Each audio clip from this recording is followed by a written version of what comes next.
आप सभी को मेरा जोहार। आज बड़े संघर्ष के बाद हमें ये मंच मिला है। इसमें हमारे महोदय के सभी साथी का बड़ा योगदान रहा है, तब जाके आज हमें शासन की तरफ से ये मंच मिला है। इसके लिए आप सभी एक बार अपने लिए तालियां बजाएं, क्योंकि कुछ पल में अगर हमें इंतजाम करना हो तो पॉसिबल नहीं है, क्योंकि हम आर्थिक रूप से, सामाजिक रूप से, राजनीतिक रूप से बहुत पीछे हैं। इसलिए आज आपके बीच में भगवान टंट्या भील के शहादत दिवस पे मैं और कुछ नहीं, सिर्फ उनके ही बारे में आपसे बात करने आया हूं। साथियों, खानदेश और मालवा निमाड़ के सभी ज्ञात भीलों में एक ऐसा भील, ऐसा जननायक जिसकी ख्याति भारत और भारत की सीमाओं के बाहर विदेशी अखबारों में गूंज रही थी। ऐसे जननायक जिनका नाम महामानव क्रांति सूर्य भगवान टंट्या भील है। साथियों, इस भारत भूमि की आजादी की लड़ाई के लिए अथक प्रयास किए गए हैं आदिवासी योद्धाओं ने। जब जाके आज भीलों का मान सम्मान और भारत के ऐसे शहर जिसको छठी बार स्वच्छता का अवार्ड मिला है, वहां पर टंट्या भील को और उनकी स्टेचू लगाई जा रही। साथियों, ये हमारे आदिवासी समाज और भील समुदाय के लिए गर्व का विषय है। साथियों, सीमित साधनों के बीच में 27,000 ग्राम सभाओं का प्रतिनिधित्व महानायक टंट्या भील करते थे। साथियों, आज दूर संचार के तमाम साधनों के बीच भी हम हमारे समाज को इकट्ठा नहीं कर पा रहे हैं। इसका परिणाम ये है कि हम हमारे साधनों का सही उपयोग नहीं करते हैं, महापुरुष के दिखाए हुए रास्ते पे नहीं चलते हैं। साथियों, इस प्रतिष्ठित भील आदिवासी जननायक को अंग्रेज और साहूकार कुख्यात डाकू के नाम से जानते थे। साथियों, और उनसे उस भील को कुख्यात डाकू करके पुकारते थे। लेकिन आज वो दौर है, उसके वंशज ने यह साबित करके दिखाया है कि वो एक महानायक था, वो इस देश का असली मालिक था। अगर इस विचारधारा ने, हमारे महापुरुषों के विचारधारा हमारे रग रग में नहीं होती तो आज भी वो डाकू के नाम से ही जाना जाता। साथी, ये हमारे समाज और समाज के वरिष्ठ जन और युवा साथी, माता बहनों की मेहनत है जिन्होंने आज टंट्या मामा, लेकिन सबसे दुख की बात है कि टंट्या भील को आज भी शहीद का दर्जा नहीं मिला है। माननीय शिवराज सिंह चौहान जी से भी हम अनुरोध करेंगे कि आज आप पाताल पानी में आए, पिछली बार भी आए थे, लेकिन महानायक को शहीद का दर्जा नहीं दिया है। अगर अगली बार आपको अवसर मिलता है या किसी भी को भी अवसर मिलता है तो हम चाहेंगे कि टंट्या भील शहीद के नाम से जाना चाहिए। तब जाके आज आदिवासी समाज में क्रांतिकारी योद्धा का असली सम्मान होगा। साथी, तभी जाके भील समुदाय को संतोषजनक आपसे हमें उम्मीद रहेगी कि हमारे महापुरुष को आपने शहीद का दर्जा दिया। साथियों, वैसे हमें दर्जे की जरूरत नहीं है, क्योंकि कहते हैं कि मुल्क हमारा है, सिर्फ राष्ट्र तुम्हारा है, दफन है जहाँ पीढ़ियां हमारी, जहाँ घर तुम्हारा है।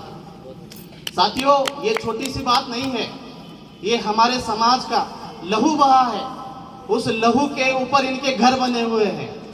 आज जिस सरकार ने 15 नवंबर को एक छोटा सा आपको दिया है तोहफा, उसमें हमें खुश होने की जरूरत नहीं है। हम सरकार से अनुरोध करेंगे कि उसके संपूर्ण मध्य प्रदेश में लागू करें, क्योंकि इस कर्मभूमि पाताल पानी के क्षेत्र ने कि इंदौर जिले में आपने वो एक्ट को लागू नहीं किया।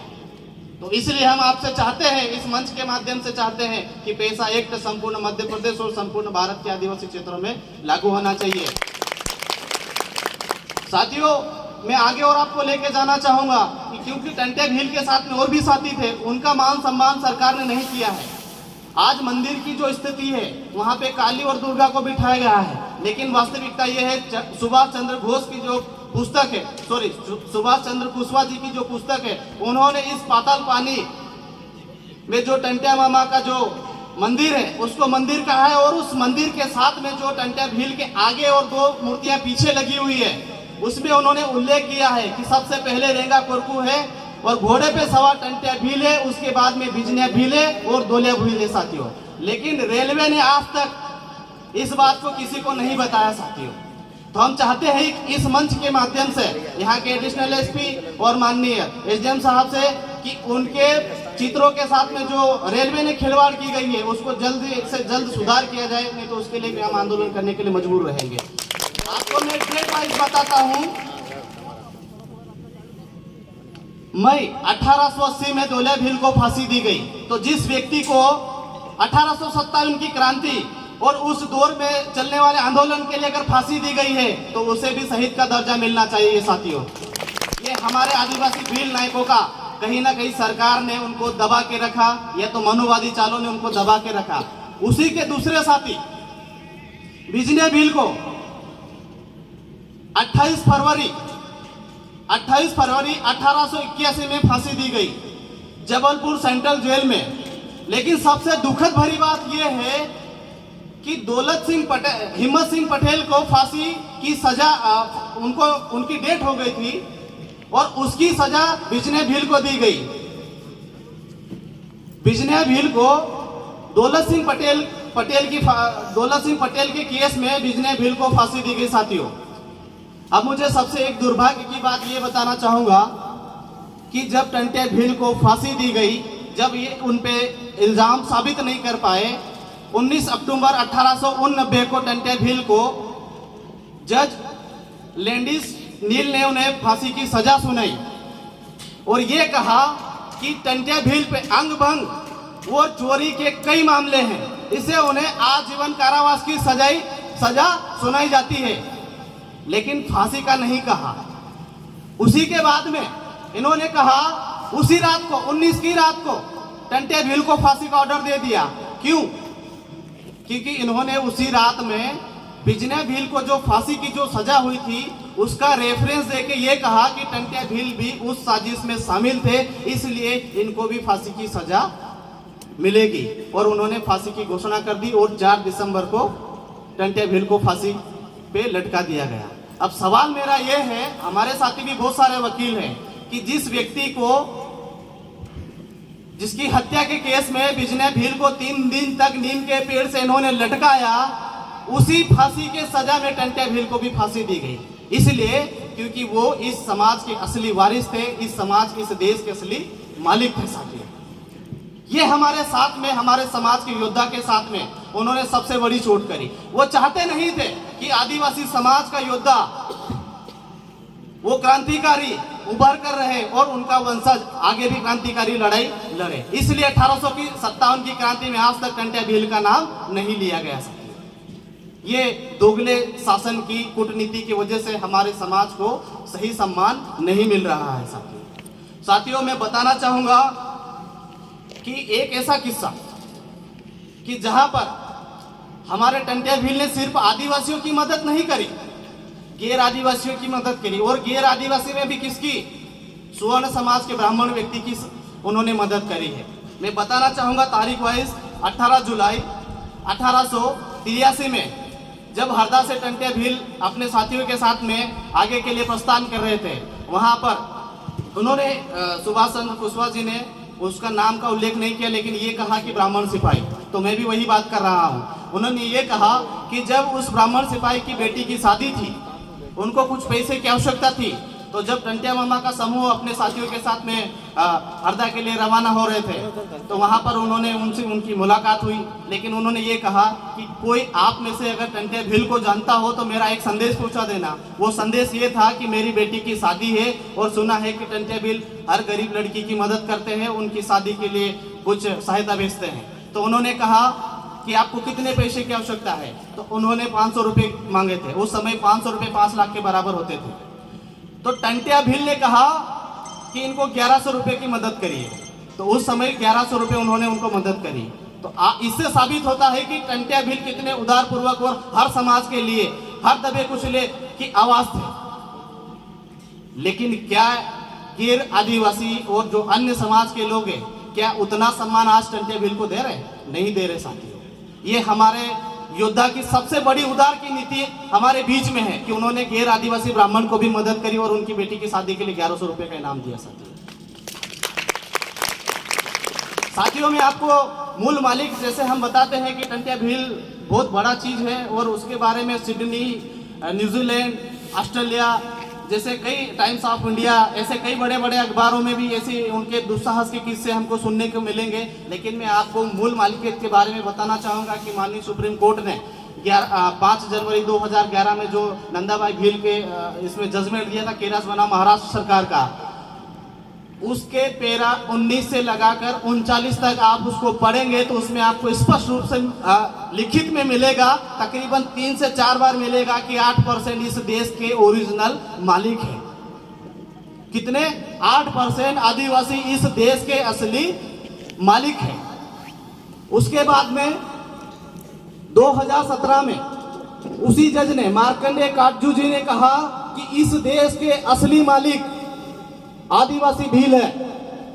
उसके बाद में असुबुद्दीन ओवैसी, मैं उनकी पार्टी का भी नाम बताना चाहूंगा, ऑल इंडिया मजलिस ए मुसलमान, उसके अध्यक्ष असुबुद्दीन ओवैसी जी ने 2020 में कहा कि ना ब्राह्मणों का भारत है, ना मुसलमानों का भारत है, ना ईसाइयों का भारत है, ना क्रिश्चियनों का भारत है, ये भारत सिर्फ आदिवासियों का है साथियों। उसके बाद में 2022 में आपको बताना चाहूंगा कि भारत की सबसे पुरानी पार्टी के लीडर पूर्वाध्यक्ष राहुल गांधी ने कहा कि इस देश का असली ओरिजिनल मालिक, the real owner of India Adivasi है। तो बस मेरे समाज के भाइयों से निवेदन है कि आप मालिक जैसा व्यवहार करो, और जब टंट्या भील है तो आपको डरने की जरूरत नहीं है। बाबा साहब का संविधान है तो आपको डरने की जरूरत नहीं साथियों, क्योंकि इनके दिखाए रास्ते से आज हमारे समाज को इतना मान सम्मान मिल रहा है। हमें मान सम्मान के भूखे नहीं है, हम हमारे अधिकार के लिए खड़े हैं साथियों, और हम हमारे अधिकार लेकर रहेंगे। और अधिकार मांगने वाली बात नहीं, अब छीनना पड़ेगा। जब तक हम छीनेंगे नहीं, आज ये मंच जो है आप इसको ऐसा ही मान लो कि आज मंच भी हमने शासन से छीना ही है, क्योंकि हमारा मंच नहीं लगता। अगर हम इनसे मंच साझा नहीं करते, इनसे मंच नहीं छीनते, तो हमारा मंच यहाँ पर कतई नहीं लगता। क्योंकि हमारे भाई इतने महानुभाव है, इतने महानुभाव है कि वो जब कार्यक्रम होता है उसी दिन तैयारी करते हैं, और तैयारी करते करते समय गुजर जाता है और हम व्यवस्था नहीं कर पाते। दूसरी चीज, अब मैं अपने समाज के बारे में बोलना चाहूँगा।